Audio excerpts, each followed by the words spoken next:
Hey, Flying Without Wings. Tonight is just going to be a story time about somebody.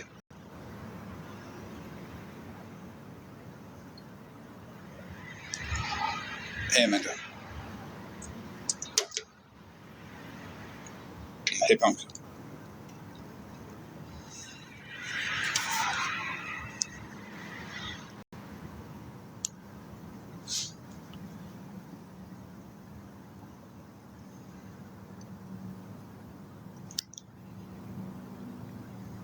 Share it out. A lot of people are probably in a lot of other lives. I don't think this live is going to be streamed by anybody after it begins. I also don't think that it's going to be restreamed on anybody's live. Because, it's a true story about somebody. Hey, Trouble.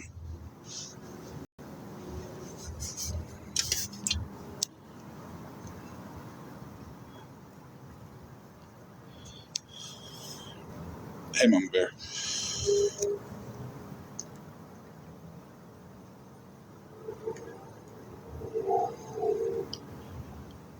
Hey, Gemini. Hey, Mush.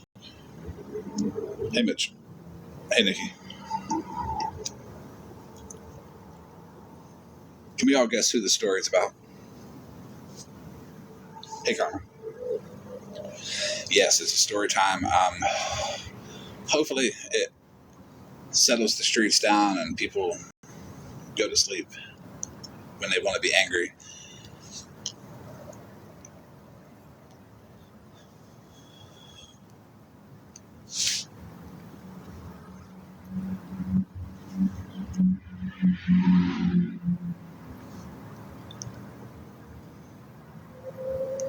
Oh no, nobody in here is ever angry.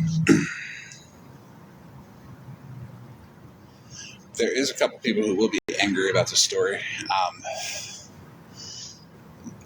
The person it's about and the people that are blindly following them. It wouldn't surprise me if tomorrow everybody's running around saying, that's not true about that person at all. Right, Nikki? Well, I'm not going to start the story over. People can watch it. I'm sure Spilled on the FYP will post it.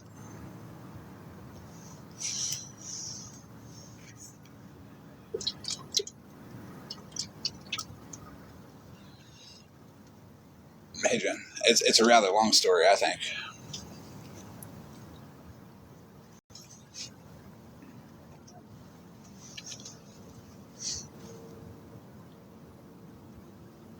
But I would like to reiterate that it is true.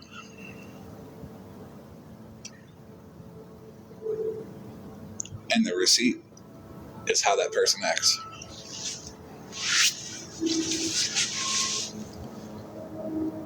And that person is Skinny Claus.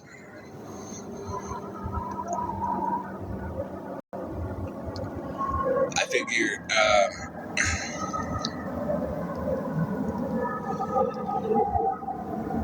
with all of her deflection and all of her trying to, just get the attention off of her, I'll put some attention back on her.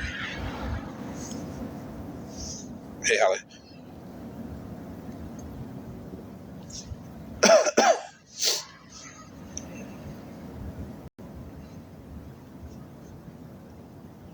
It's not anything that we already don't know. It's not anything that all of us don't already see. But I just want to let her know that we all see it. That I see it. And that no matter how many people this gets played to, people will see what she's doing.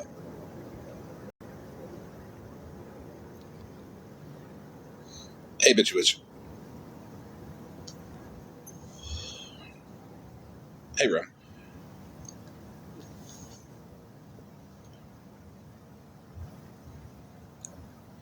I'll be starting here in 3 minutes. And I'm just going to go through it because it is decently long.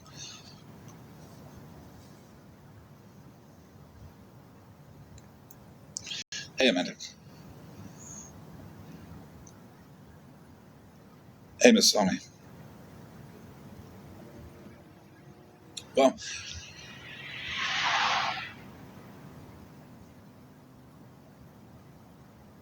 the story is called Scammy Claus. The woman who sits on a high horse but could never live up to her father's legacy. Hey, Breezy.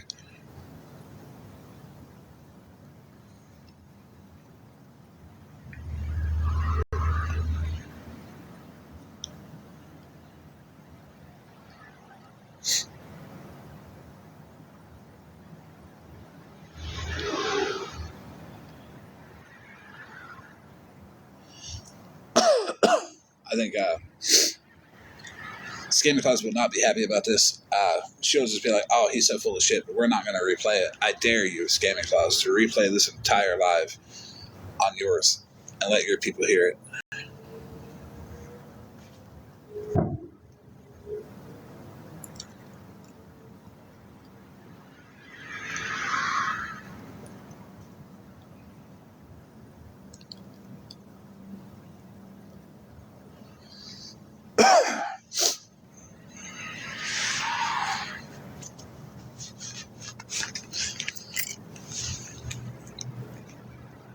I did wake up a little bit under the weather today because, well, cold and snow and all that good shit always kind of hits me.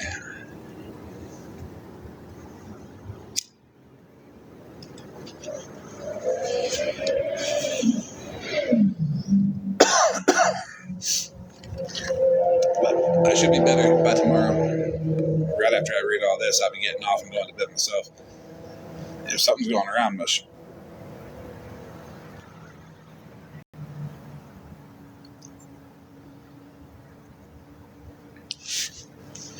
Okay, I'm going to get started. Again, I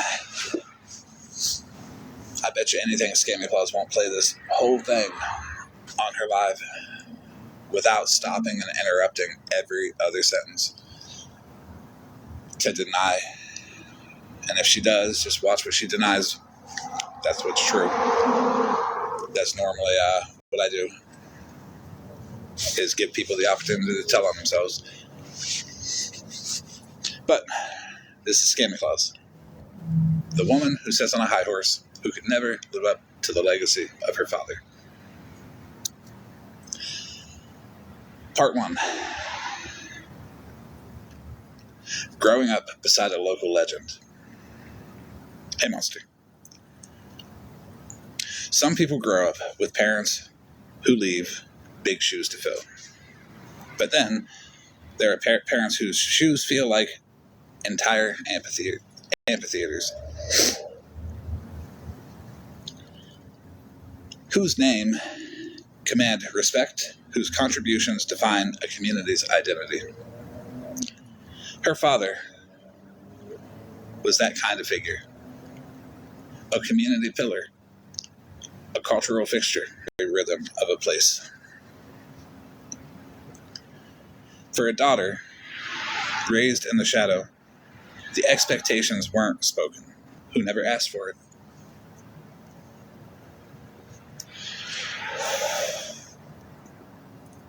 She didn't just grow up with expectations, she grew up with comparisons. Are you going to follow in his footsteps? Do you have his talent? Your dad was incredible. What about you? Even if people weren't cruel, the implication was always there. Match with the community still sees her father as. So she became a music teacher. A respectable. Every accomplishment came with an internal asterisk, just like on her retirement. I'm doing something, but nowhere near his level. She retired early, much earlier than most, at 40. Or deeply unhappy with what you built. She was deeply unhappy with what she built. Because When people feel overshadowed by a parent's legacy, they can break in different ways.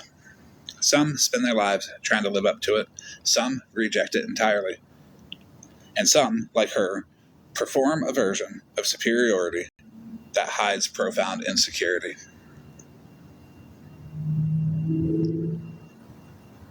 She learned early that she couldn't become her father, but she could become someone who looks down on everyone else.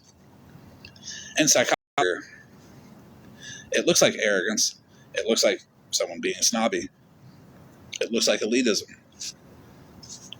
But underneath it is a terrified truth. I don't feel like enough, so I will pretend to be more than I am.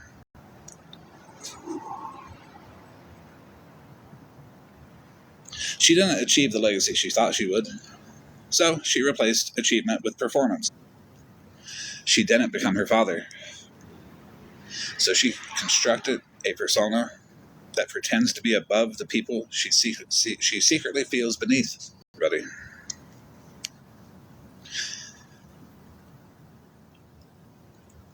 TikTok is a magnet for people who feel small in real life, need attention. On TikTok, she can rewrite her story. She can pretend she's wealthy. She can pretend she's morally superior. She can pretend she's educated, refined. People with food stamps, people with disabled children, people with messy lives, people who struggle financially, people who are soft targets. These are people who can't fight back easily.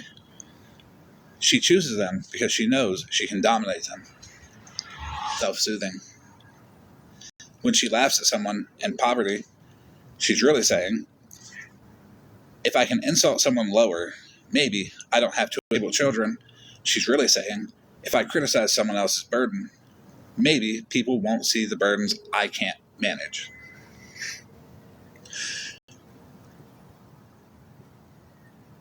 When she sneers at struggling families, she's really saying, if I point at their weaknesses, maybe they won't see mine. Her cruelty is camouflage. Her superiority is a shield. Nothing about her life matches the character she pretends to be. In fact, she projects the exact opposite of the life she leads. She mocks people for being poor while canceling her own heating oil deliveries homes while living in an unfinished one. She claims to be above everyone while her actual life doesn't even meet the basic standards of stability. I can't say that word. Compensatory grandiosity. Yeah, I petty print. Sounded out. There's like 6 of them in the chat.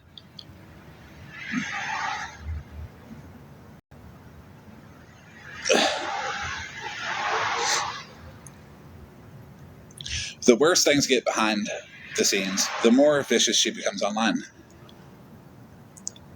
Her shaming behavior increases in direct proportion to her offline deterioration. She does not go after people she sees with power. She does not confront people who could hurt her reputation. She does not challenge anyone who is truly successful.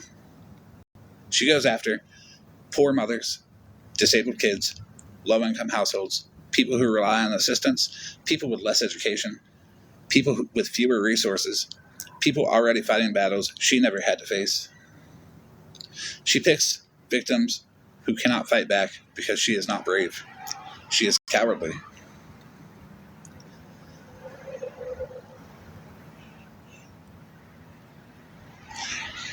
This kind of person needs to feel powerful, but can only handle that feeling if the enemy is lower, smaller, or weaker, or if she perceives it. Anyone equal to her threatens her. Anyone above her terrifies her. So she builds her identity by stomping the people she believes are beneath her. It is a classic insecure, dominant behavior. a trait combination seen in people who cling to superiority as a survival mechanism. And she does use people. She manipulates narratives. She lies strategically. She runs with gossip when it benefits her. She twists stories to maintain power. It's not about truth. It's not about morals. It's not about justice. It's about her being in control. The single most important factor in understanding her behavior is this: her father was important, and she is not. That fact sits on her chest like a stone. She cannot escape it. She cannot accept it. She cannot process it. So, she projects it onto everyone else. She didn't become him. So, she shames anyone who reminds her of the life she's afraid of living. She didn't achieve greatness, so she attacks anyone who reflects her failure to rise to what her name symbolizes. She didn't get the festival, the acclaim, the legacy, so she builds a TikTok persona that lets her pretend she's relevant. TikTok is the stage, so she can spend her time on TikTok and avoid looking in the mirror. If you break down her online persona, it becomes hilariously tragic. She tries to act like royalty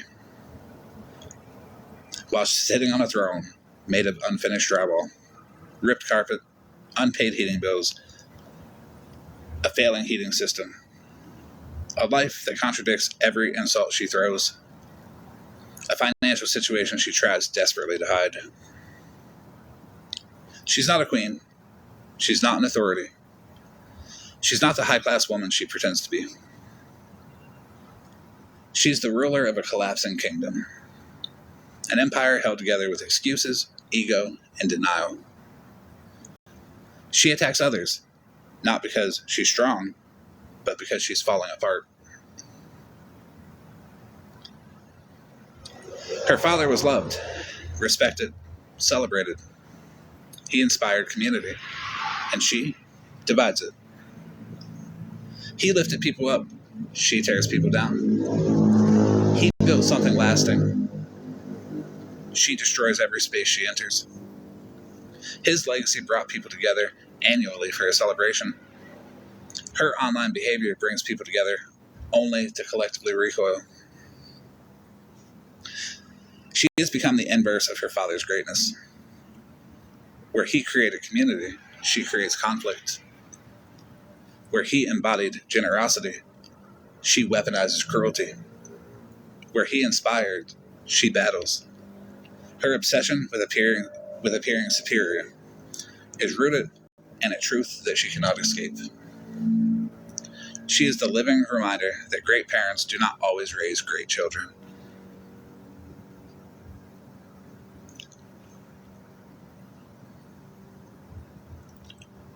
Most people who grew up in the shadow of a legendary parent deal with some level of pressure.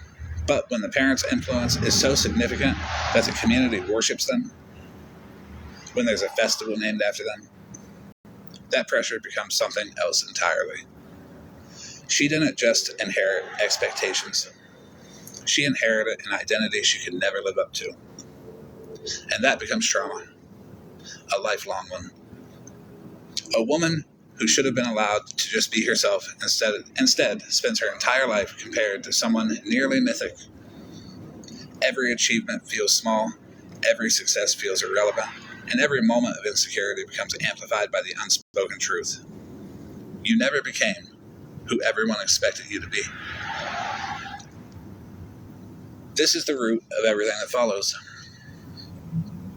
Her need to appear superior, her need to battle others, her obsession with status, her fragile self-image, her hostile reaction to vulnerability, her compulsive lying, and her relentless attacking of, quote, easier targets. You can't understand her cruelty without understanding the wound. She is not hateful because she's strong. She's hateful because she's shattered. Retiring at 40 from being a music teacher sounds peaceful or admirable, only at a distance. In reality, early retirement at that age is usually one of the following. It's either a burnout, they've lost focus, a mental health breakdown, inability to handle expectations, or a failure to thrive in their career.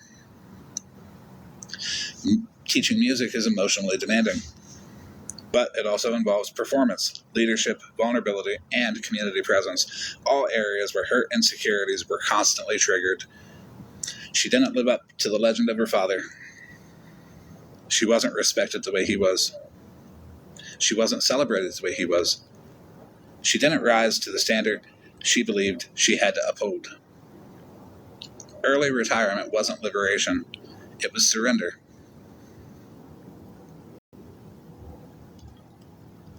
And once that happened, she couldn't cling to the fantasy that she might still become him one day. Her career wasn't working. Her trajectory wasn't rising.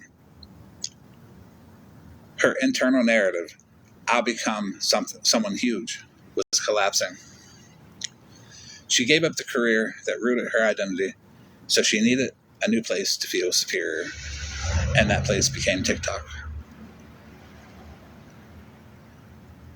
When a person feels inferior and wants to appear superior, the internet becomes the perfect stage, especially TikTok. Why? Because TikTok rewards outrage, boldness, ego, conflict, emotional performance, moral superiority, victim versus villain narratives. She discovered that TikTok offered something her real life never had. Instant validation without accomplishment. Instead of hard work, genuine community contributions, dedication, skill development, or real world respect, she could just posture, insult, brag, use fake moral authority, and manipulate narratives, and people would react. She didn't earn admiration, she extracted it. She didn't grow influence, she manufactured it. She didn't build a community, she built an echo chamber. She didn't develop a character, she downloaded a persona. Her TikTok identity is performance art based on what she wishes she was. Strong, superior, elite, above others, in control, intelligent, morally elevated, financially successful, emotionally stable. But her real life contradicts every single one of those things. Hey, Joyce. Scammy Claus. It's all about Scammy Claus. True story about her. Without most of the ums and uhs and ahs and there's a little stutter here or there.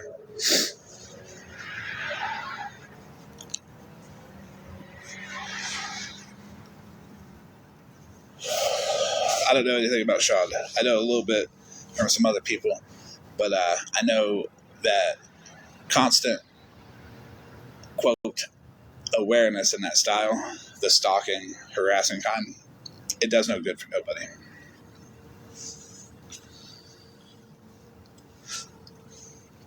You can let people know, like, the base stuff without letting people know every single hour.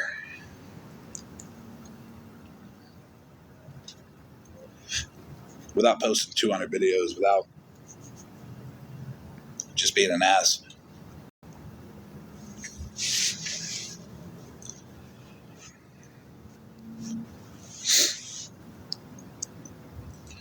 And that's why, like, the way I posted the video, everybody was going to be like, it's probably about Smashley. No. Because whether she chooses to give me a break or not, I'm choosing to give her a break because people are allowed to breathe.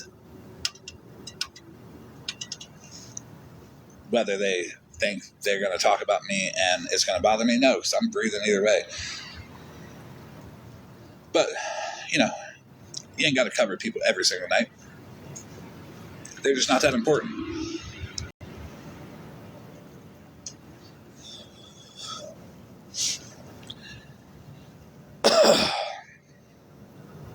Alright, back to it. Santa Claus's obsession with insulting poor people is not accidental. It's symbolic. Because poverty terrifies her. Not because she hates poor people, but because she fears becoming them. She fears being seen as one. The problem is, she's already closer to poverty than she wants to admit. She lives in an unfinished house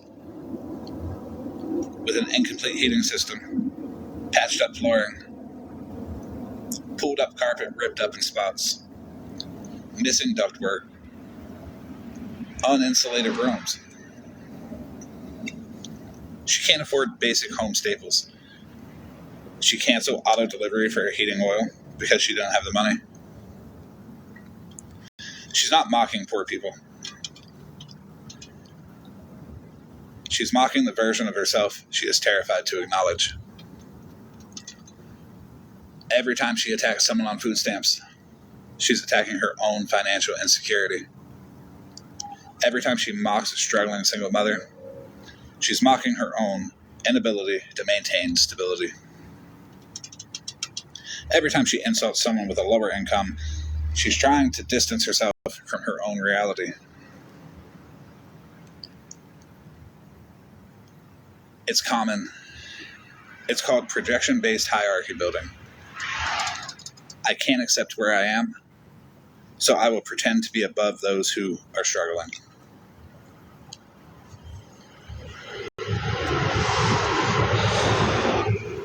The way she will attack disabled children is extremely telling and psychologically dark. People who attack disabled children usually share one trait. They can't handle vulnerability, especially in themselves. So when they see a child who needs help, a family under stress, a life that isn't pitch perfect, a struggle that is obvious, they lash out. Not because they hate disabled kids, but because they hate the feeling of vulnerability they see reflected in them.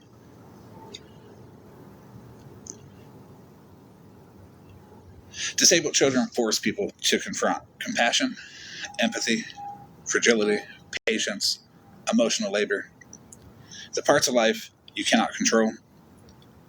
She despises all of those things. Because she grew up feeling powerless under her father's towering legacy. She felt small, she felt insignificant, and she felt vulnerable. Vulnerability becomes the thing she most resented. So when she sees vulnerability in others, she attacks it. Disabled children are easy targets for someone who wants to stomp out reminders of weakness.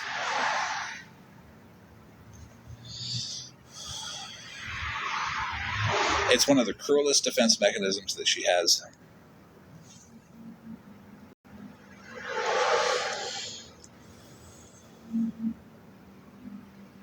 Her house tells the story that she refuses to. Her unfinished walls stand for her unfinished identity. Her carpet that's ripped up, that's her foundation being ripped apart.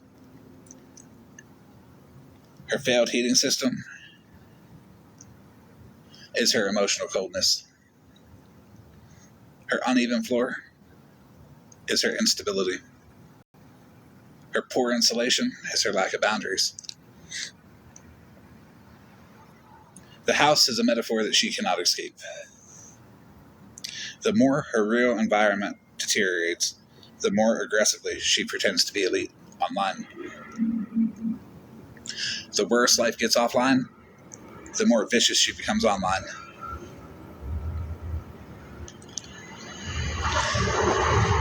She's doing something called environmental compensation. People do not usually descend into cruelty because they feel powerful. They descend into cruelty because they feel the opposite. Her house is not just a house. It's a mirror that she has. It's a mirror that she has to walk into every day and look into. The place she lives reflects the truth she hides. She's not doing well. And instead of fixing the problems, she fixes her persona. Because it's easier to shout, "I'm better than you," than to admit, "I need help."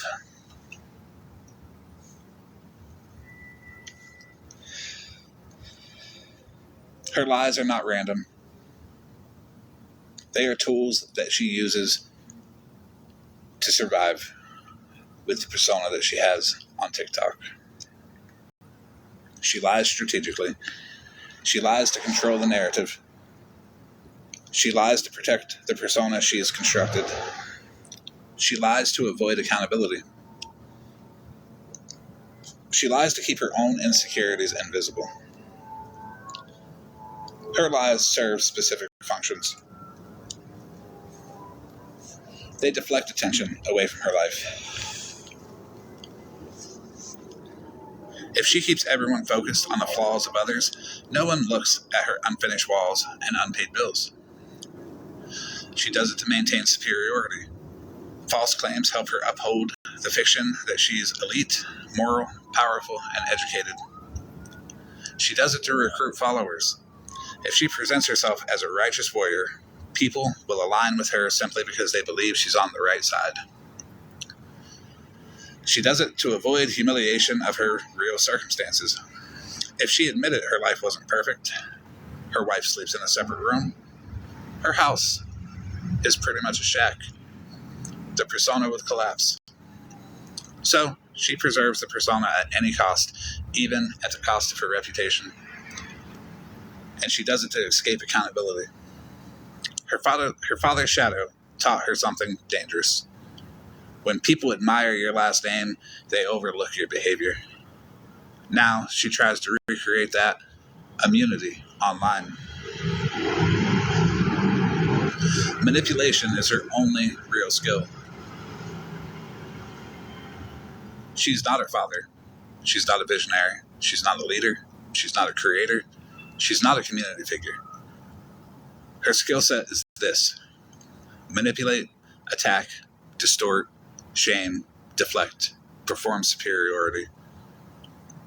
She uses people like tools to defend her, to echo her beliefs, to fight her battles, to amplify her lies, to validate her ego, to feed her narrative, to comfort her insecurities. She recruits followers by faking moral outrage, exaggerating her own strength, misrepresenting the people she targets, positioning herself as a protector or truth teller, weaponizing pity when she needs to, weaponizing dominance when she wants to. She pretends to be above everyone, because without that performance, she has nothing. Her followers are not supporters, they are shields. They exist so she never has to confront the mess behind her. The biggest fear she carries is not poverty, it's not irrelevance, it's not being disliked, and it's not being challenged. It is being seen for who she truly is.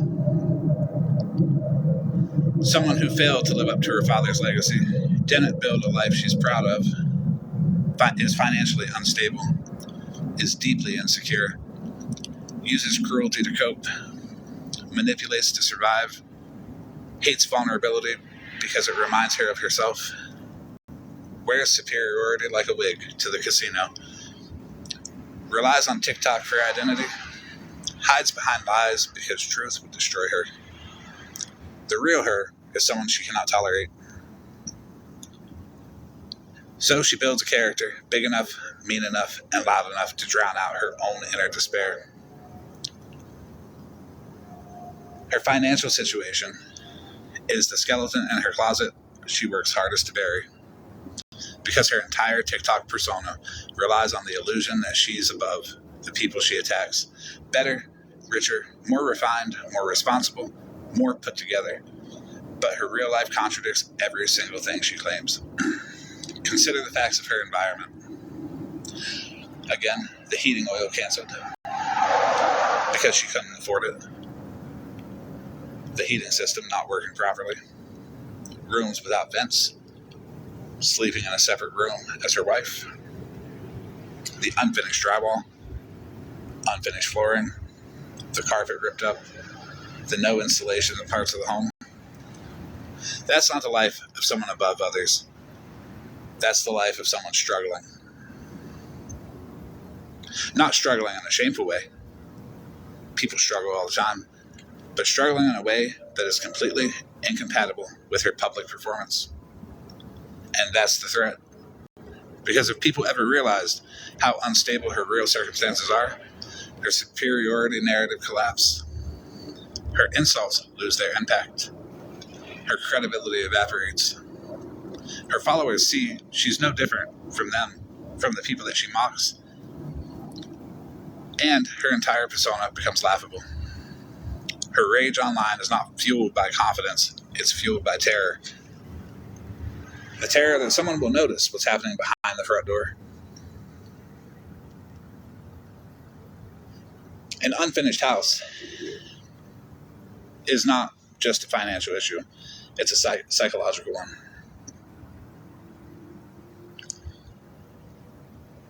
In behavioral psychology, your home environment often reflects your internal world.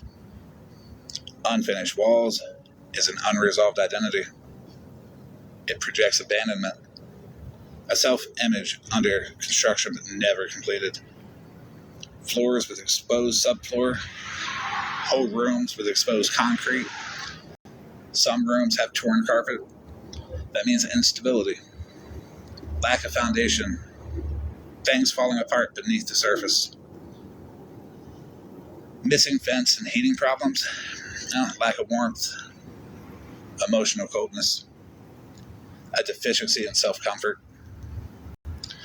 avoidance of maintenance, literal and emotional. The canceled oil deliveries, financial strain, avoidance of confrontation with truth, inability to keep up the illusion of stability.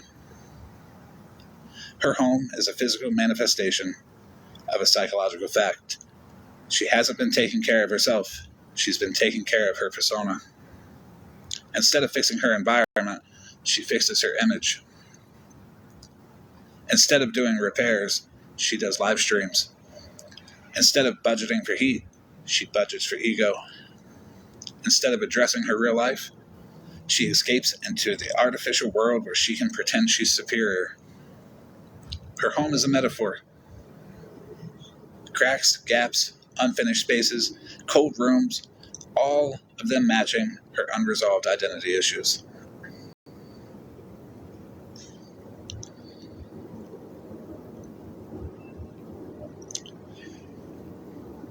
I think you're right, Trouble. There is a specific reason she clings so desperately to the performance of being financially superior. Her father's legacy was not just about influence, it was about respect. People admired him. People respected his name. People looked to him like a leader. She didn't inherit his accomplishments. She inherited the expectation. And when she couldn't rise to meet that expectation, wealth became the next best marker of success. Superiority became her coping mechanism. Classism became her performance. Cruelty became her distraction. Belittling others became her self-defense. Attacking the poor became her way of feeling rich. She tries to appear wealthy because on the inside, she feels overlooked, unimpressive, and forgettable. Wealth, or the illusion of it, becomes her only claim to status. But the more unstable her reality becomes, the more aggressively she exaggerates her superiority online. There's contradictions that she can't escape. And they go like this. She lives in a home that's falling apart, but claims others lack standards. She can't afford heating, but shames people for using food stamps. Her house is incomplete, but she calls others trashy. Her financial situation is fragile, but she mocks families struggling with bills. She is barely maintaining her lifestyle, but she lectures others about responsibilities. This is not just hypocrisy. This is her identity in a panic.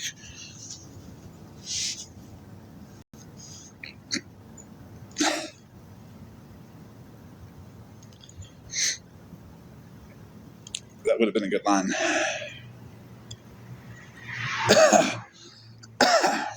That might be a video, too. When someone's real life contradicts their self-image, they double down on the lie. And she is absolutely suffocating under that contradiction. Everything about her behavior makes sense when you understand the psychological model known as overcompensation defense mechanism. When a person feels inadequate in one area, they overreact in another area to compensate. For example, someone who feels unintelligent becomes arrogant. Someone who feels powerless becomes controlling. Someone who feels unimportant becomes loud. Someone who feels poor becomes obsessed with belittling the poor. Someone who feels like a failure becomes obsessed with appearing victorious.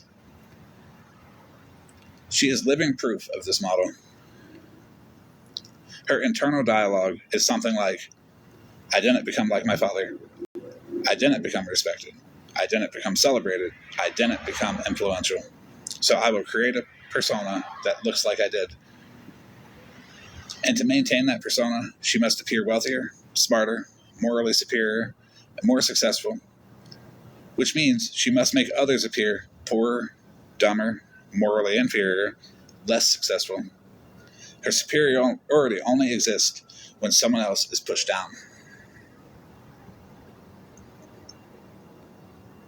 Her house falling apart isn't the problem. Her lack of money isn't the problem. The real problem is that she cannot let anyone find out. This creates a psychological loop. Step 1, something in her real life goes wrong. Bills, repairs, money, relationship, identity cracks. Step 2, shame hits. Deep personal shame she's carried since childhood. Step 3, she goes online, looking for a place to direct the emotion outward. Step 4, she attacks someone vulnerable. Poor families, disabled children's parents, etc. Step 5, temporary relief, because belittling others numbs the shame. Step 6, online validation fuels the mask. Her followers praise her, reward her cruelty, defend her lies. Step 7, real life continues deteriorating because she never actually addresses her problems. And step 8, the cycle repeats. Even more intense hostility the next time. This is not ego. This is addiction. She's addicted to feeling superior. She's addicted to the relief it gives her. She's addicted to the fantasy she plays online. She's addicted to escaping her real life.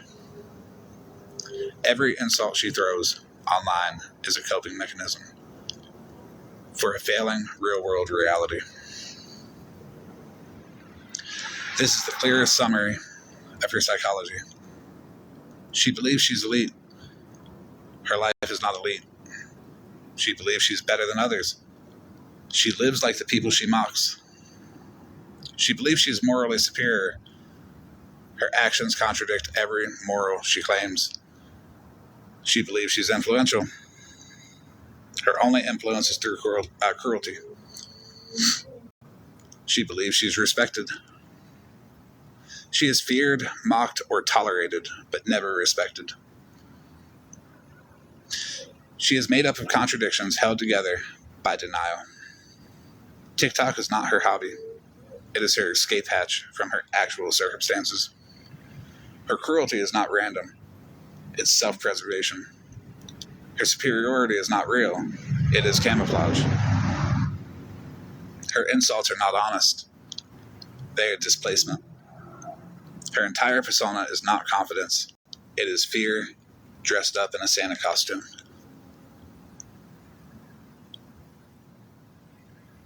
As most creators build communities, she builds a defense system.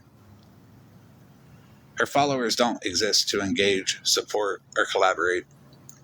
They exist to protect her, validate her, echo her, attack on command, reinforce her superiority, drown out people who call out her behavior, maintain her illusion of status, serve as emotional guards.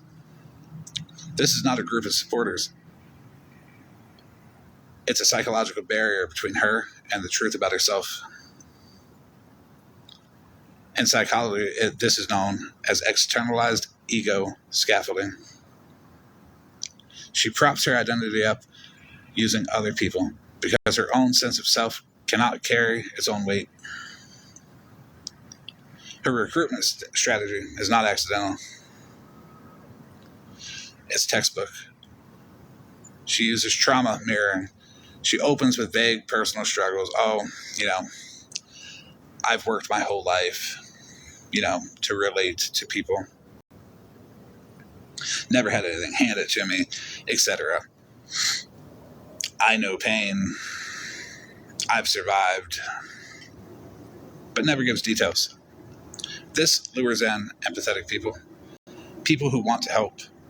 People who relate to the illusion. People who bond through hardship. She mirrors trauma without actually exposing hers. She uses manufactured morality. She pretends to stand on righteous ground. She says things like, I'm protecting the community. I'm calling out bad people. I'm standing up for what's right. This gives her followers a cause to rally behind, even though the cause is built on distortion. She uses the us versus them division. Every cult-like leader does this. She splits the online world into her side, which she claims is the good side, the moral side, the superior side, and everyone else, the bad, jealous, trashy, poor, quote, those people. Whenever someone questions her, she immediately labels them the enemy, which forces her followers to stay loyal or risk being lumped in with the others. She uses emotional bonding through drama. Drama creates adrenaline. Adrenaline creates attachment. She keeps her followers hooked by creating villains, creating crises, stoking outrage, exploiting conflicts, pushing narratives that demand loyalty. She's not building a friendship circle. She's building a psychological dependency.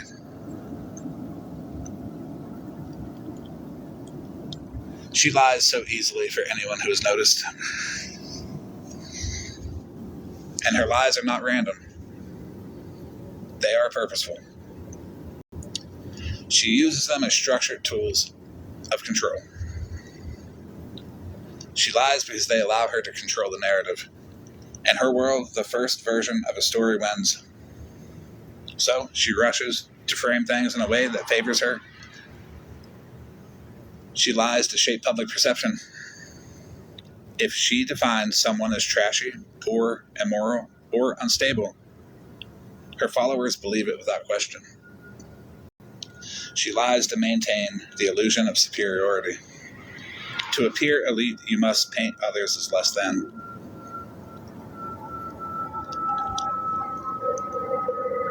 She lies to punish dissent. If a follower questions her, she rewrites history to make them the villain.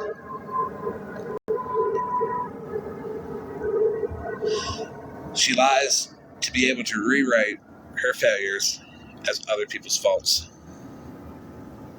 That's one of her most powerful tools.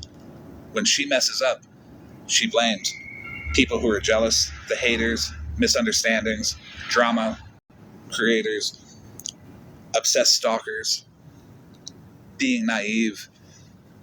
She cannot be wrong. She cannot be responsible. She cannot be small. She cannot be human. So she rewrites reality. Her biggest fear is a balanced room. She is terrified of environments where people are rational, people are calm, people aren't easily manipulated, people expect evidence, people think critically, people don't bow to superiority. And this is why she hates peaceful lives, creators who stay calm, people who speak thoughtfully, people who value facts, people who show compassion, people who don't engage in mudslinging, anyone who can't be emotionally baited. A calm, rational environment exposes her. It starves her. It suffocates her control. Her power only exists in chaos, because chaos keeps people from seeing how weak she truly is. She uses mob psychology in extremely predictable ways. She picks a target. Usually it's someone vulnerable, soft-spoken, financially struggling, that she envies, or that threatens her narrative. She exaggerates a flaw or invents one. She doesn't need evidence. She just needs a story that makes people look bad. She repeats the lie emotionally. Repetition plus emotion equals belief. Her followers mimic her tone because they think attacking is loyalty. The target is drowned under a wave of hostility. This lets her claim, see, everyone agrees with me. Except everyone is just the echo chamber she built. And here's the kicker. She doesn't need to be right. She just needs the majority to make noise. Mob noise feels like truth to her. It's the only kind of validation she believes that she deserves. And her followers don't realize they're being used. She manipulates them through selective vulnerability, emotional performances, exaggerated accusations, fabricated crisis, claims of persecution, fake moral high ground, intermittent reinforcement, love for them one day, punish them the next. Normally that's reserved for like her mods. Her followers are not loyal because she's admirable. They're loyal because she has engineered them to be. They are emotionally invested, artificially bonded, socially obligated, manipulated through guilt, drained of all energy through drama, terrified of being the next target. It's toxic leadership psychology, and she projects that onto everybody else that she goes after.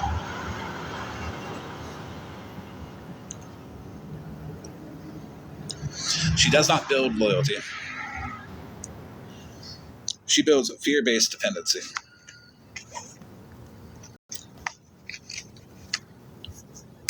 She uses her false morality to control the narrative.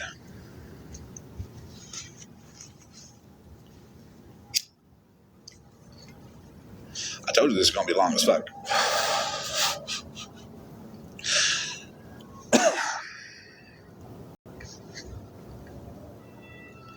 She uses morality as a weapon. Her moral framework shifts depending on the target. For example, when she bullies somebody, it's accountability. When someone questions her, it's harassment. When someone mocks poor people, it's real talk. When someone points out her own poverty, it's class shaming. When she lies, it's my side of the story. When others correct her lies, it's spreading misinformation. When she invades someone's privacy, it's research. When someone asks about her behavior, it's stalking. She twists morality, not to be good, but to appear good. Morality is her costume, not her compass.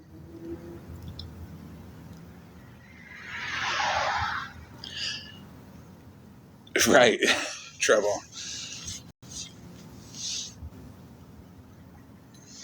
She maintains loyalty by manufacturing fear.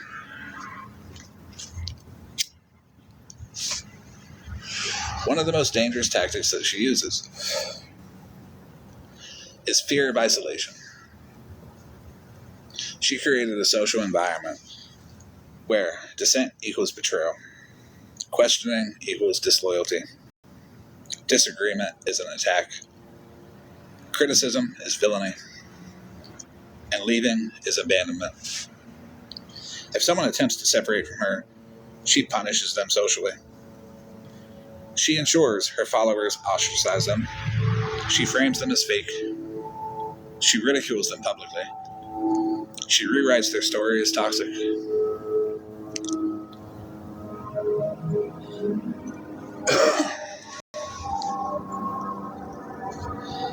This psychologically traps people in her orbit. They don't stay because they admire her. They stay because she conditions them to fear leaving. The same social dynamics seen in toxic workplaces, controlling partners, influencer cults, high demand groups, authoritarian leadership styles. She doesn't have influence because she's powerful. She has influence because she's unpredictable. Unpredictability can hold people hostage.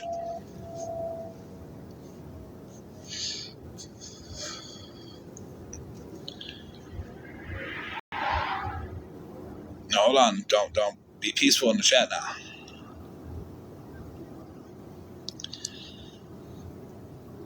Remember, these people show who they are.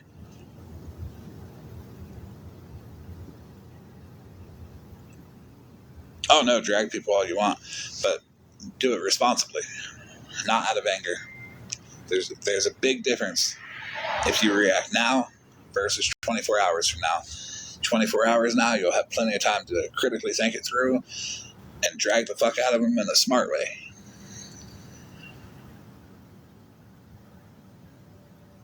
It's all about doing it the way it hurts their ego and pride the most.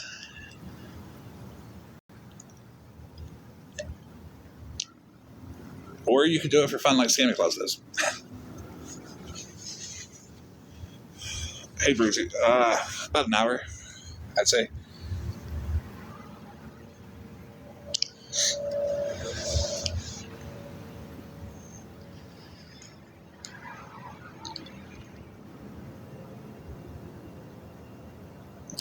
About Santa Claus. Story time about Santa Claus.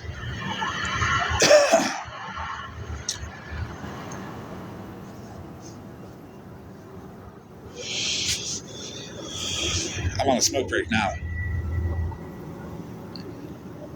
So that'll be a couple minutes and then I'll be able to continue with this long ass story because I've been reading damn near this whole hour.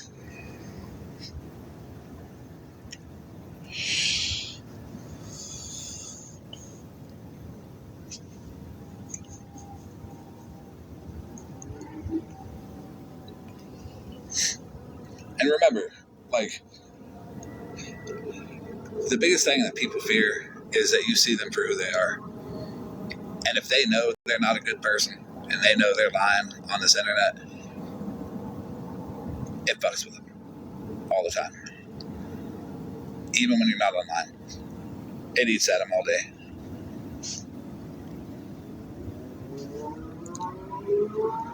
No, I didn't. Crazy.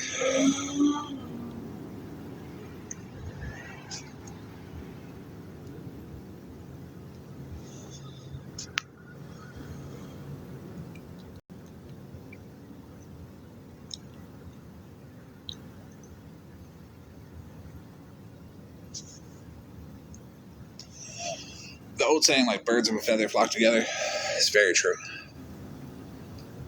In many ways. In these situations, too, where you got scammy claws, the people that are attracted to her are the people that can be just like her. All of us can be like anybody, but we don't really want to be. But subconsciously, people pick up on it. I could be manipulative if I wanted to. I don't think it's right. So I don't. I could emotionally charge the crowd and, have 300 plus people in here doing some talk shit drama and gaslighting everybody in the chat, getting all wild. But I choose not to do that. I don't think it's right. Yep. They're all grumpy old Karens with bios on Facebook that all say the same thing. Be nice, or be kind, or whatever be kind slogan on their Facebooks, while they get on TikTok and they are the worst people to ever exist.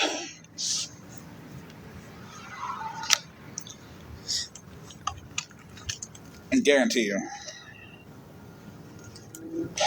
everybody who follows Scammy Claus, yeah, kindness is free, stuff like that. They've got that kind of bio on Facebook, but they get on TikTok and they say, well, I'm going to be an asshole today.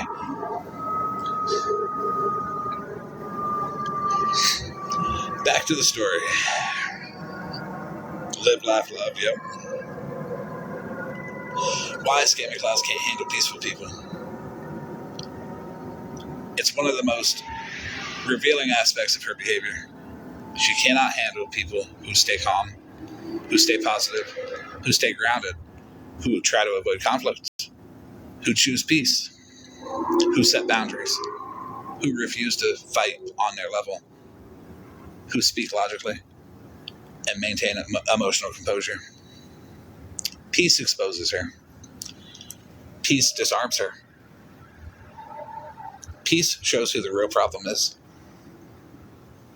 A peaceful person becomes a threat because they don't feed the drama. They don't react to her beat. They don't mirror her rage. They don't validate her superiority.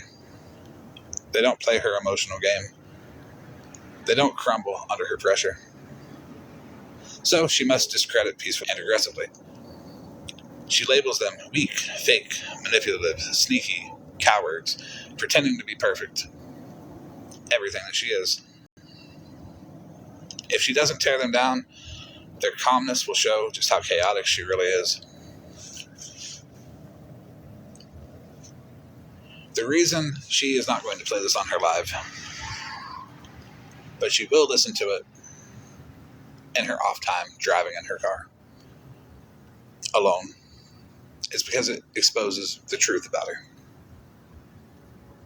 Her influence only exists in unexamined environments.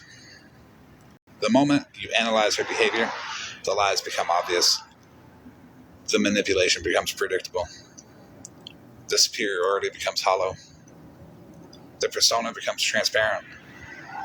The fear becomes visible. The insecurity becomes undeniable. She's not a mastermind. She's a scared woman holding together a collapsing self-image by attacking others. Her power only survives in 3 conditions: uncritical audiences, chaotic environments, and emotionally reactive people. Remove any of those, and her entire empire crumbles.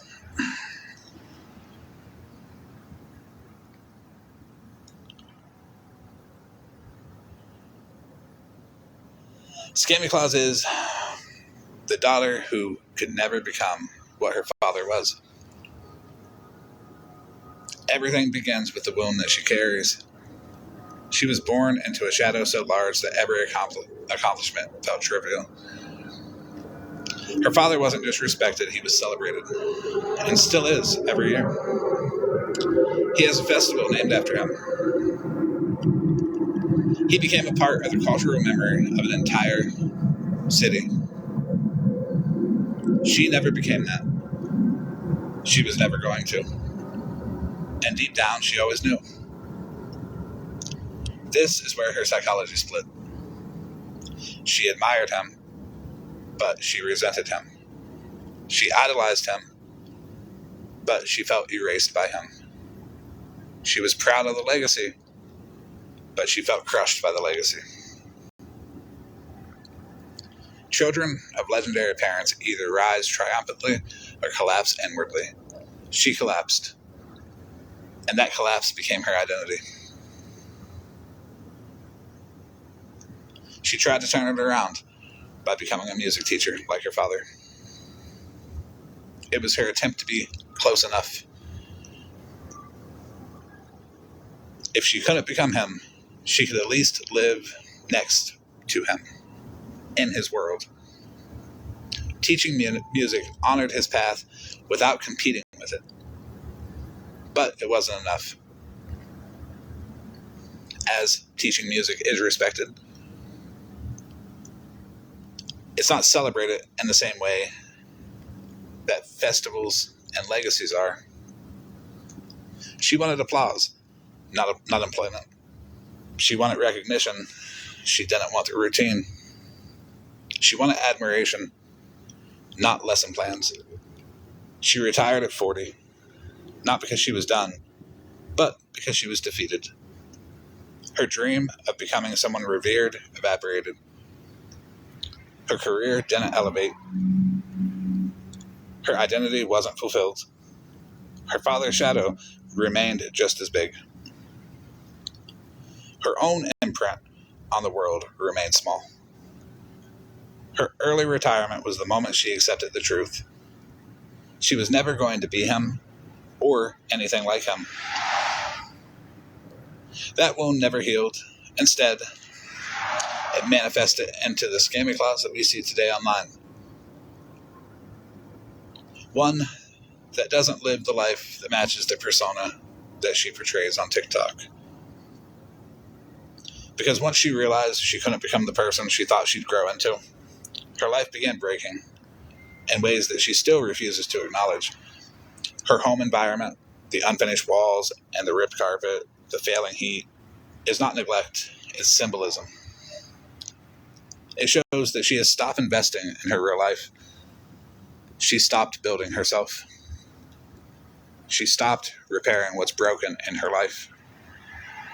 She stopped growing. She stopped maintaining the structure that she lives in.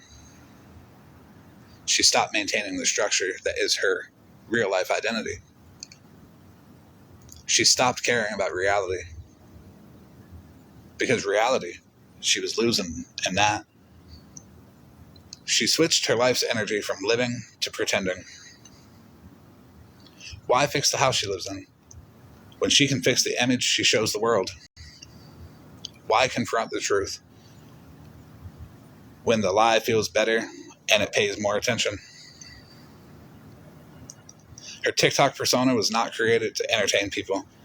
It was created to hide her failure, to mask her insecurities, to rewrite her story, to distract from her real environment, to punish the world for her disappointments, to rebuild her ego using other people's pain, to avoid the unbearable truth that she feels unimportant. She didn't create content, she created a character. A character who pretends to be elite, pretends to be cultured, pretends to be morally superior, pretends to be financially stable, pretends to be wise, pretends to be educated, pretends to be above poor people. The persona is her armor, the only thing strong enough to cover up the collapse underneath. She attacks vulnerable people because vulnerability mirrors her own failures. She shames the poor because her financial life is unstable. She mocks disabled children because she cannot tolerate fragility. She belittles mothers because she doesn't have emotional fulfillment. Her child hates her. I don't know if I told anybody that. Like, it really bothers her deeply that her child doesn't want to play video games with her. I say that a little bit, but I'm like dead ass about that. It bothers her.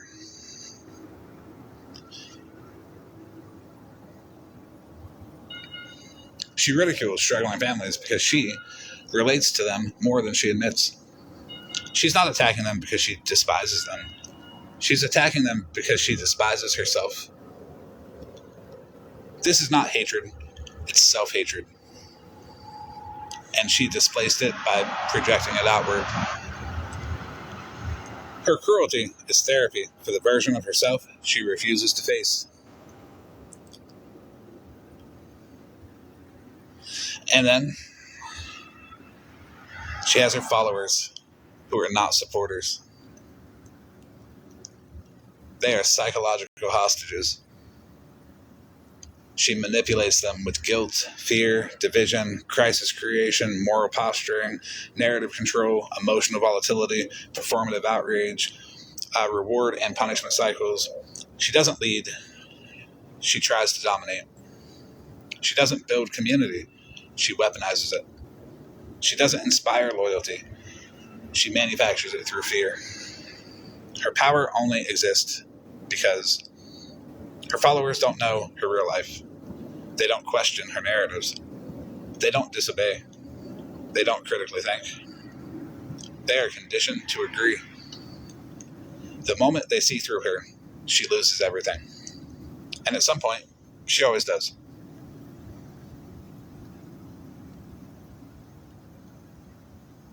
The deeper truth is she lives in isolation. You cannot build real relationships when your entire identity is superiority, hostility, manipulation, insecurity, ego, and lies. People don't bond with her. They attach to the version that she portrays, which means she has no one who knows her for who she truly is. She has no one she can trust. She has no one she can be honest with. She has no one who sees her without the mask. And she has no one she doesn't manipulate. She also has no one who isn't afraid of her, even if it is subconsciously.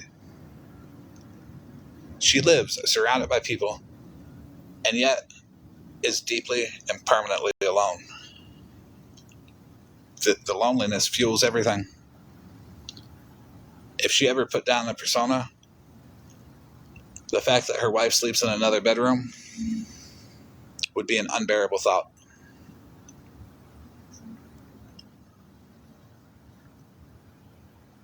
Her trajectory is predictable because people with her psychological structure follow the same pattern. Followers begin to question her inconsistencies. The more contradictions in her persona, the more people notice. Someone exposes the truth of her living conditions. From photos, stories, testimony, it only takes a couple of slips. Her narrative starts to crumble. People realize she isn't the elite, wealthy, superior woman she pretends to be. She lashes out harder, which exposes her even more. Desperation makes the mask crack. Followers leave or turn on her.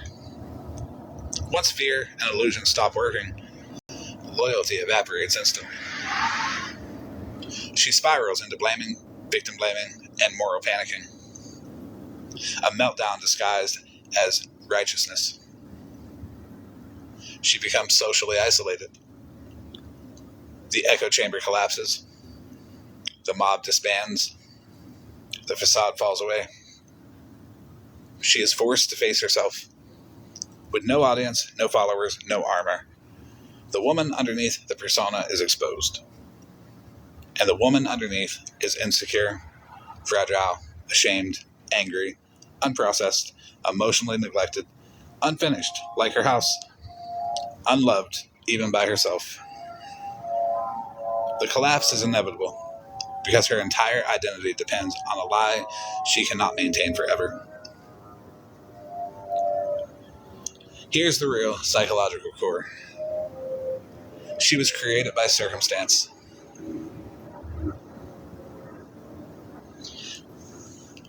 A girl who grew up next to a legend became a woman who couldn't live up to him. A woman, a woman who couldn't live up to him.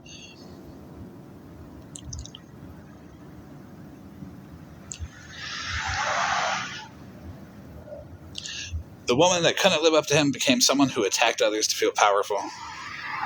That someone who attacked others became dependent on manipulating people. When she became dependent on manipulating those people, she built an empire out of fear. And when she built that empire out of fear, all empires built out of fear eventually collapse under the weight of their own lies. She's not evil. She's not powerful. She's not elite. She is unfinished, like her house. Just like the walls in her house. Just like the career she abandoned. Just like the identity she never developed. Just like the legacy she never reached. Just like the stability she pretends to have. Just like the persona she tries to maintain. She's been unfinished her entire life. And everything she does, every insult, every lie, every manipulation, every performance, is an attempt to hide the truth she's never healed from. She was not her father's legacy. She was the wound left over from it.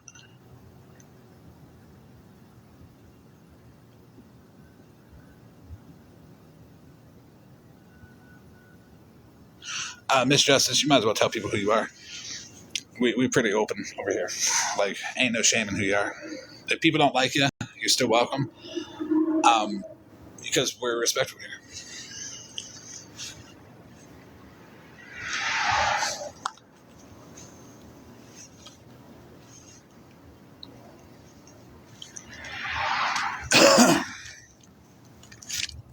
I stand on everybody over here being good people, unless they're not. But everybody I fuck with, they be all right.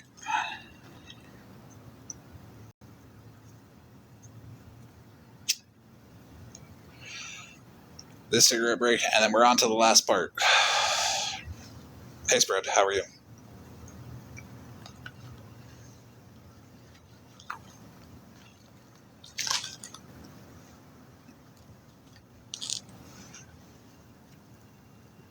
This has been incredibly insulting towards Santa Claus so far, I think.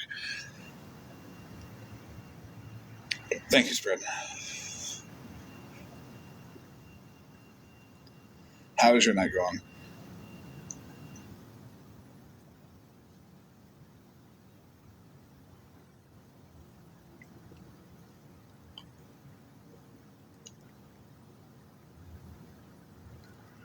Good.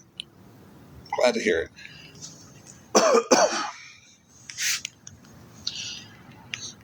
And I know people notice a lot of different people over here. I like the different people. I like having Trouble and Rem and Spread Love and Jenna Stronger and Polly and everybody over here. Monster. Not everybody has to get along, but save that not getting along for other spots. I'm not live 24 hours a day.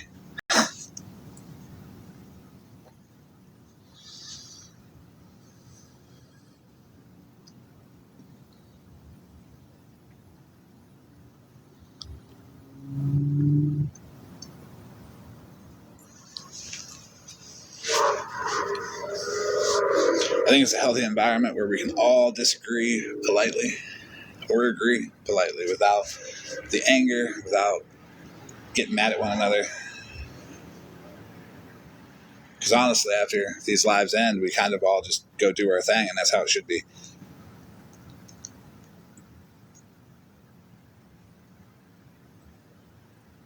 Right, Rum.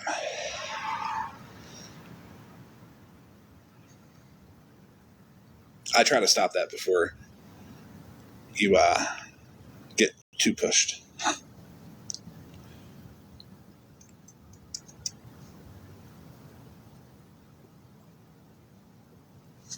Rum is the best example of it's okay to disagree with people. Not because me and Rem disagree all the time, we agree a lot. But we will go to each other and disagree directly and talk for a minute, and it's totally fine. Always has been.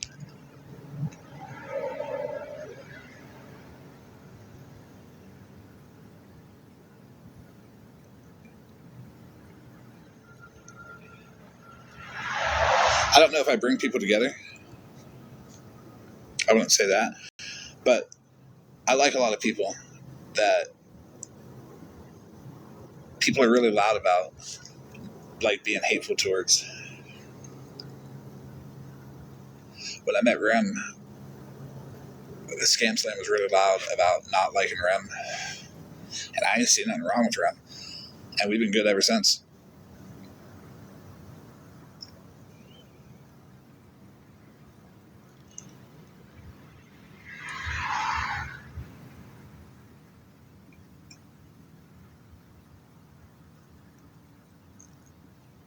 It's also healthy to be around people who disagree.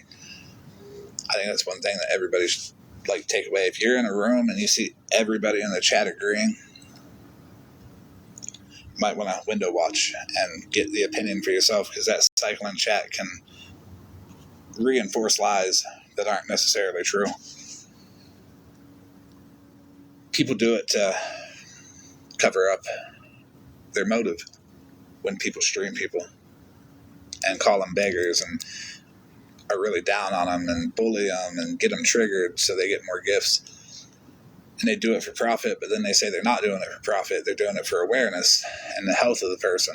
Well, ain't nothing healthy about bullying the fuck out of somebody for money.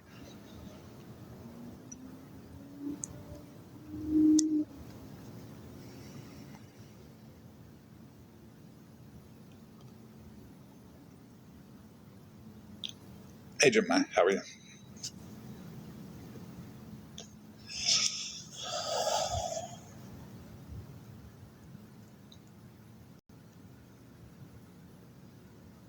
When people are labeled as enablers,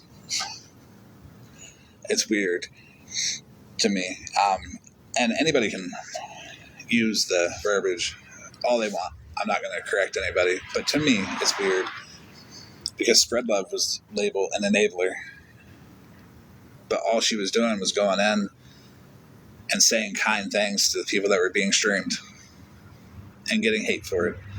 And I've always seen that, and I'm like, it's really weird that people would be awful to somebody for being nice to somebody.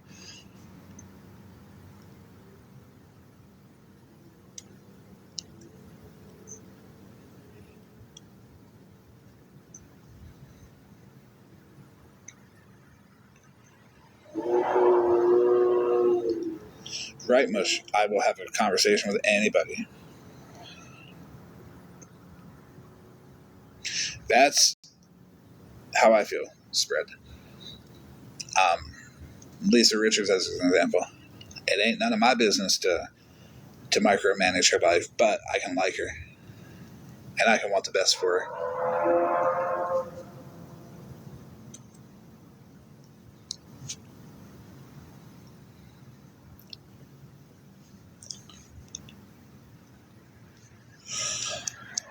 Um, and I'll be honest about that, Rem. When I see people like pointing something out, I watch. Because you got to admit, I've been onto some things sometimes that no one else seen, and then boom, all of a sudden everybody sees it. I've also seen that from spread too. Just because we might not be able to see it for ourselves, that's why independent research and everybody being an individual is encouraged, because we're all going to see something different in everybody, whether we like them or don't like them.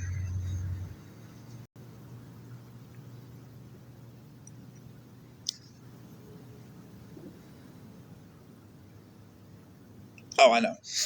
I was just giving an example. I don't have anything at all against the homies. They've never done nothing to me. Mrs. Homie's always been nice to me. But, I mean, it could be something I don't see because I see them in a different light.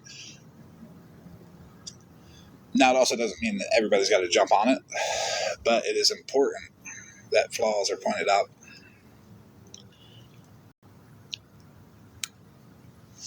I would have never thought, like, the Scam Slam stuff would have just divulged into what it did with the miners being in the Discord and Jace and Cole and Abby all being in the Discord. The Scam Slam put them in there, getting threatened and shit. I would have never imagined. The intercept cash apps, like, once you pull the curtain back, it's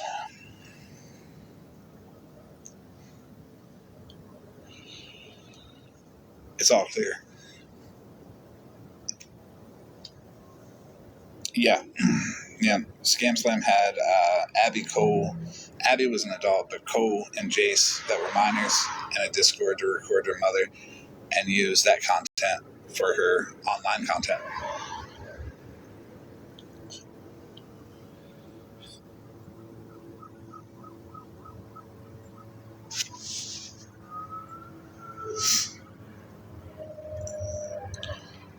Right, spread. Yes, you probably missed that because Scammy Claus tried to hide that from her people because she knew about it too.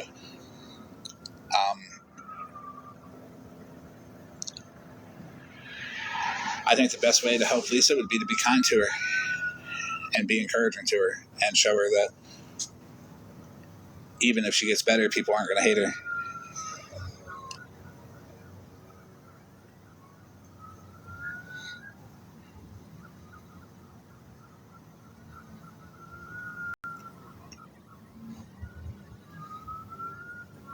Could have been you were out sick.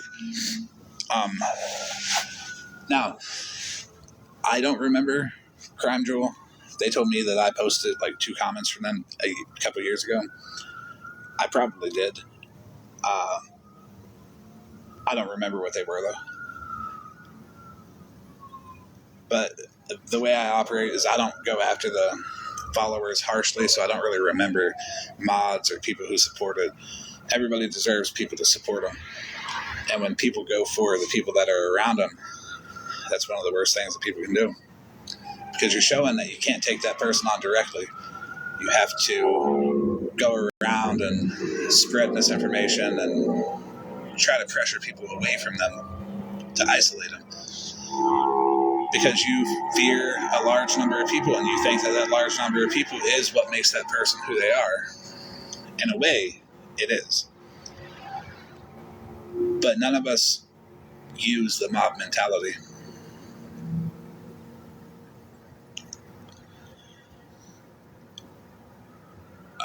That's a good question, Ram, because I believe I've still got that clip where Scammy Claus said that she would have a beard, tattoos, and Cadillacs. And T deserves nothing. I don't think I'd be okay with her. And it is based off of her husband's behavior. But it's also based off of her letting him do that multiple times, knowing that it could go to that.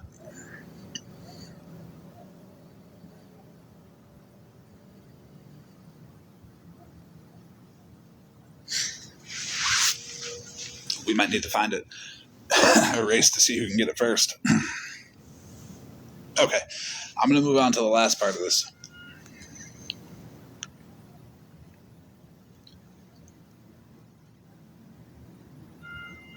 It doesn't really matter because Scammy Claus isn't going to get this far into the live publicly.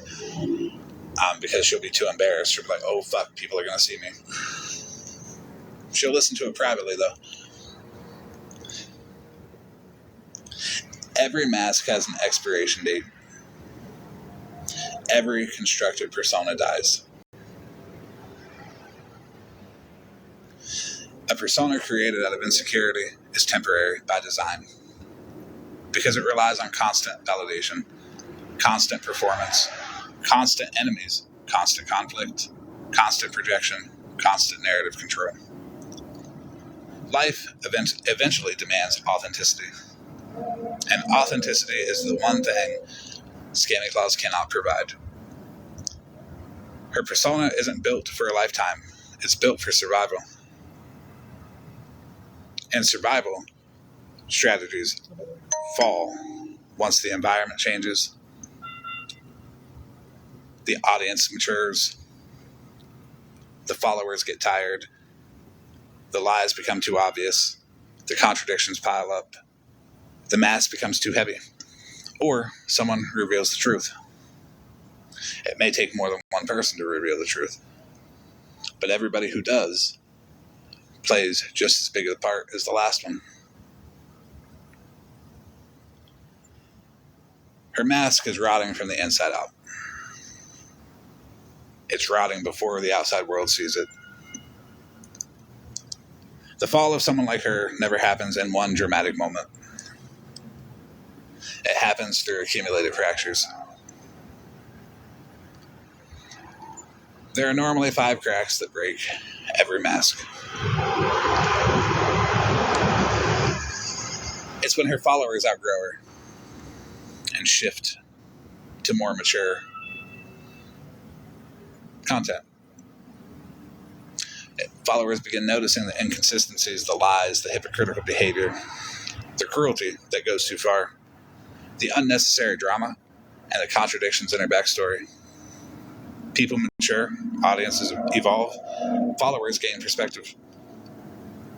And suddenly her entire act begins feeling exhausting. Fake, embarrassing, performative, off-putting, unhinged. Someone exposes her real life.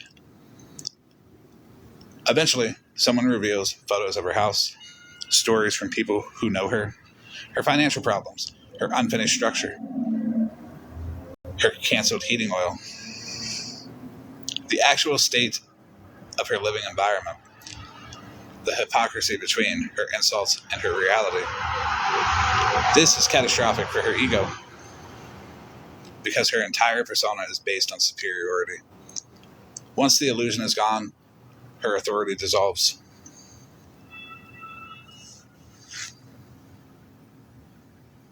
Sorry, I just got one of them battle invites. I don't do that.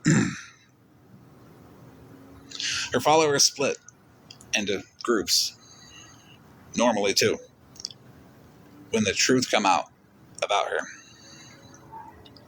Group A will be the disillusioned, and as an example, Scam Slam's mod chat that is split into a separate mod chat is the perfect example for what happens, and then we see what happened after that.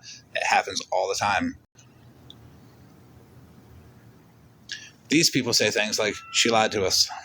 She's not who she said she was. This is embarrassing, and I can't support this. They walk away. And Group B, they deny it. They cling to her. It's edited. It's fake. People are out to get her. She's being stalked. Sounds awfully familiar to exactly what we've seen with Scam Slam. It'll happen to Scammy Claus too. They tried desperately to preserve the illusion because admitting they were manipulated hurts too much. But even this group eventually splinters. Her support becomes fragmented and unstable, to the point where only OG Breezy B remains. She self-destructs publicly. When her persona gets threatened, she goes into panic, rage, victim mode, meltdown cycles. Her reactions become erratic, emotional, chaotic, accusatory, paranoid, unpredictable. It literally happened to Scam Slam Mallory. Like, that whole thing I just said about, like, the splitting into groups, the stuff that they said, and then the people who were in denial eventually splintered away too, until OG Breezy B was the only one who remained.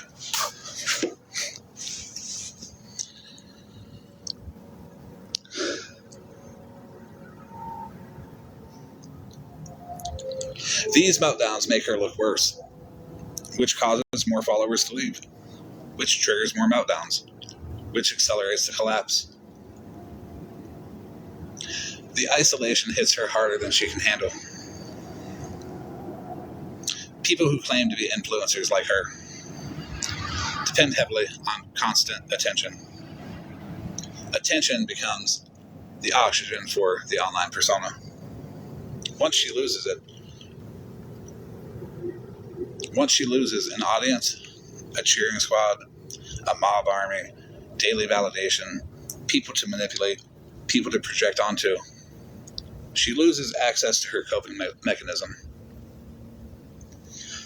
She must now face the thing she's avoided her entire life: silence. When her persona collapses, she experiences a psychological breakdown that looks like identity confusion. She won't know who she is. We're going to do this for Scam Slam first. There's only one answer for her. She won't know who she is without a protective order.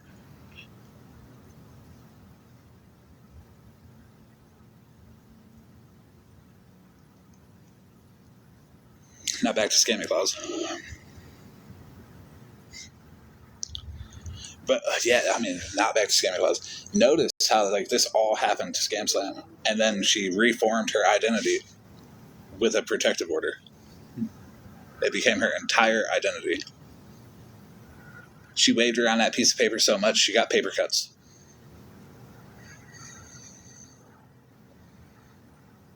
Yeah, the protective order is victim, because she's a victim of Florida Man. So much of a victim that she got a piece of paper on a technicality.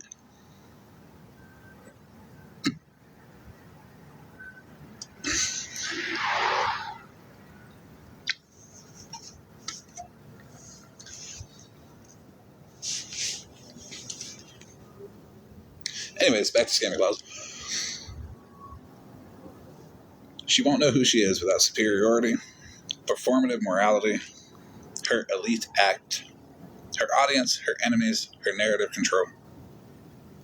Because the persona was her identity. She spirals with self-loathing. The shame she spent a lifetime projecting onto others comes crashing back inward. She becomes overwhelmed with regret, humiliation, anger at herself, anger at others, fear, emptiness, resentment, despair, unprocessed childhood wounds. Her cruelty turns inward. She withdraws from online spaces.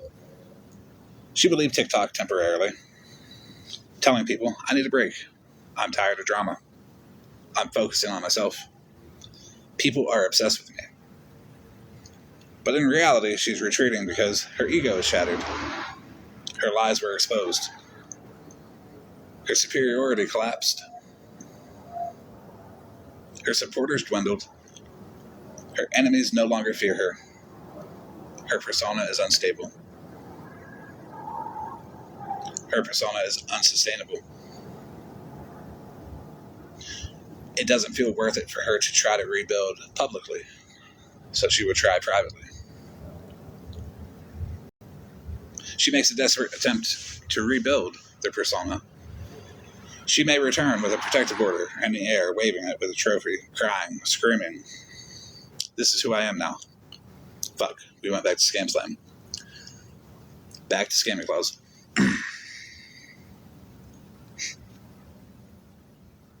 She may return with a rebrand, a humbled approach, claims of growth, attempts to manipulate again, pleas for sympathy, vague trauma stories, new me messaging. But the cracks are still visible. Her credibility is permanently damaged. People see through her faster and faster each time. Eventually, these returns become weaker and shorter, as we see with Pastor Petty and his, 30 viewers.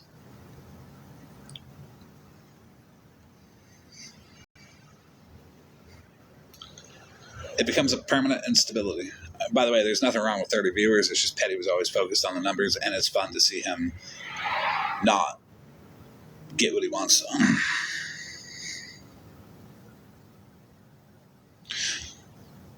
Everybody's heard about the chicken. I don't think I should have about the chicken. I think I talk more about Petty's asshole than Petty does.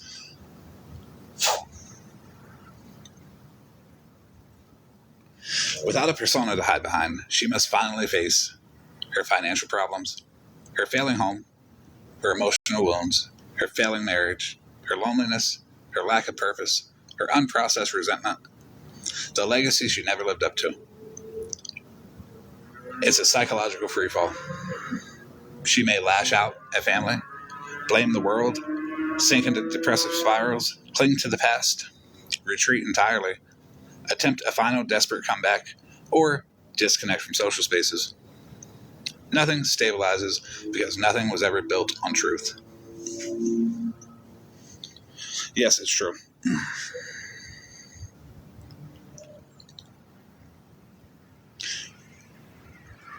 What she could become if she ever faced the truth.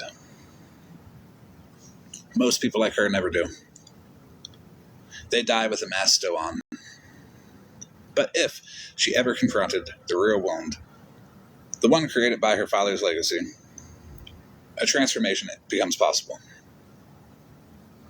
She could become someone who accepts her life didn't match his, understands she didn't fail, admits she's been hurting, acknowledges her cruelty, repairs the persona she's harmed, lets go of superiority, allows herself to be human, begins repairing her real home, not her digital one, seeks real connection, releases the fantasy of being elite, finds peace and authenticity. But this only happens if she breaks the denial. And right now, denial is what she breathes. The unfiltered truth. Her entire adult identity was built as a response to not becoming her father. She created a persona, a superiority performance, a cruelty pattern, a fake class system, a superiority complex, a repressed inferior core, a fragile digital kingdom, a house that mirrors her internal decay, a narrative that collapses with scrutiny. The monster she became was never about TikTok. It was about her shame.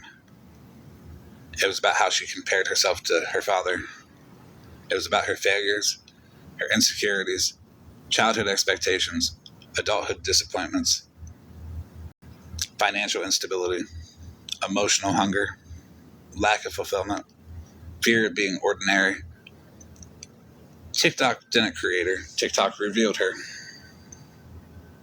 And when the persona dies, the woman underneath is left with nothing but the legacy she cannot live up to and the life that she refused to build for herself.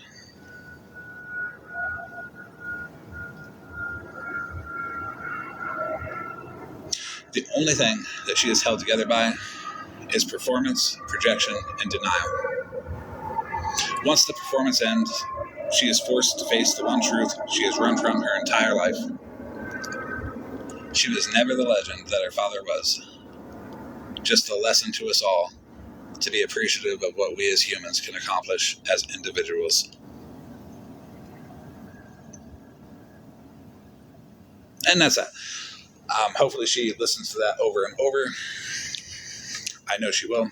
Not publicly, though. But she will listen to it by herself. And she's going to fucking crash out and hate my ass. Like, it's going to be unreasonable the amount of shit she talks about me over the next week. Because that's going to piss her off.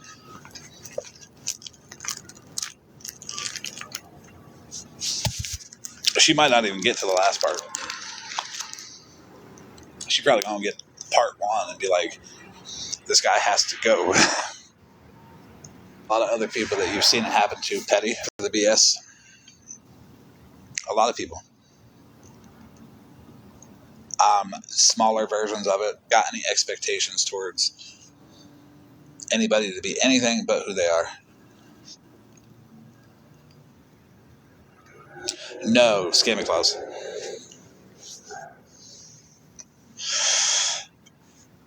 The video isn't clear about who it's about, but I said earlier on, Smash isn't important enough to cover every night.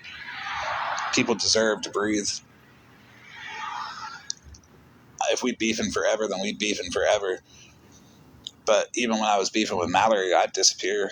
I wouldn't fuck with her for weeks at a time. And then maybe take a box, talk some shit.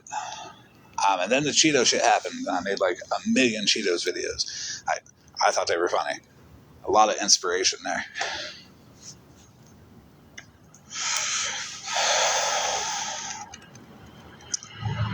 Now, I can do one about Smashly, but it's going to be different. It's not Scammy Claus at all. Scammy Claus is actually using Smashly. So is 13. She's in her comments on that one video where she's like, it's got the stop sign on it. 13 is the 2 dots with the crown as the profile picture.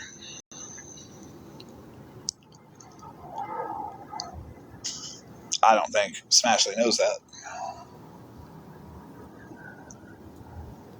But maybe she does. It was funny. You want to know the secret behind Mallorca?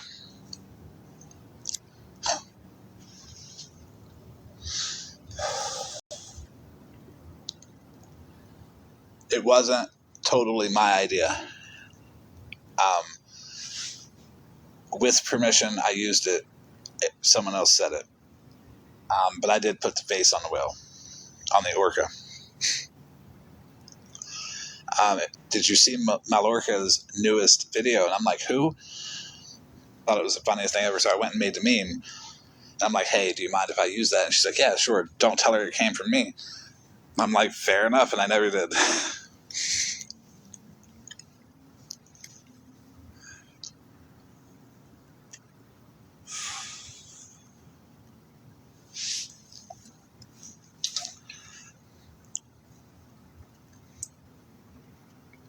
There's a lot of stuff that I kind of get from other people, and I never tell anybody who said it because they don't want the heat for it, but they get a kick out of it seeing me say it to people. Mallorca did that one was the one that made it.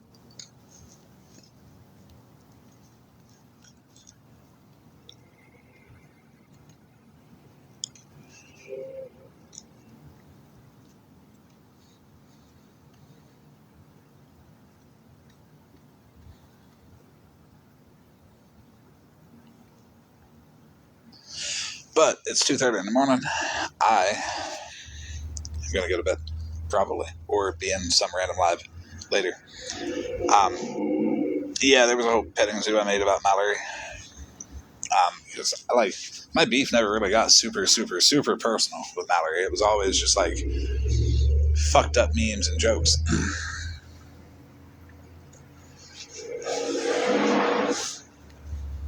Which is an example to people that, if you really look at the people that I've beef with, they get what they deserve. And I never felt like Mallory deserved anything beyond herself. I got a video one time, and I don't know who it was, but I noticed the @ had the same last name as Mallory, and Mallory was outside sitting at a table, and I was going to use it. But I was like, no, because that person has the same last name, and I really don't want to drag nobody in.